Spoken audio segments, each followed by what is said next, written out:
Erlangga Hartarto mengumumkan pengunduran dirinya dari Ketua Umum Partai Golkar. Erlangga mengatakan pengunduran diri terhitung sejak Sabtu 10 Agustus 2024. Erlangga mengaku mundur karena ingin menjamin keutuhan Partai Golkar di tengah proses transisi masa pemerintahan yang akan berlangsung dalam waktu dekat. Menteri Koordinator Bidang Perekonomian itu ingin fokus mengawal transisi pemerintahan dari masa kepemimpinan Presiden Joko Widodo ke Presiden terpilih Prabowo Subianto. Ia pun mengimbau seluruh kader dan simpatisan Golkar saling menjaga dan terus merawat keutuhan Partai Beringin. Erlangga juga menyampaikan permintaan maaf kepada seluruh kader atas segala kekurangan dan kesalahannya selama menjalankan tugas sebagai Ketum Golkar. Sementara itu, Waketum Golkar, Melchias Markus Mekeng, mengaku telah mendengar informasi pengunduran diri Erlangga. Ia juga tak menampik kabar yang menyebutkan bahwa Waketum Golkar, Agus Gumiwang Kartasasmita yang akan menggantikan Erlangga sebagai PLT Ketum Golkar.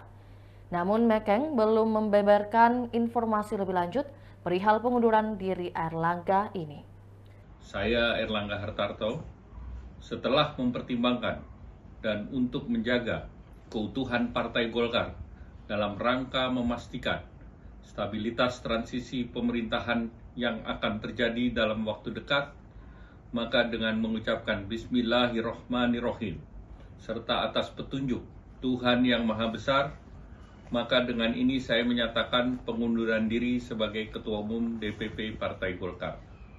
Pengunduran diri ini terhitung sejak semalam, yaitu Sabtu 10 Agustus 2024.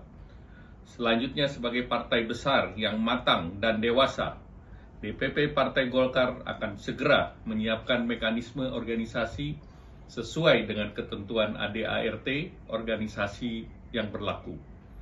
Semua proses ini akan dilakukan dengan damai, tertib, dan dengan menjunjung tinggi marwah Partai Golkar.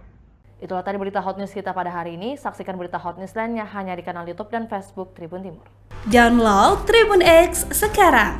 Menghadirkan lokal menjadi Indonesia.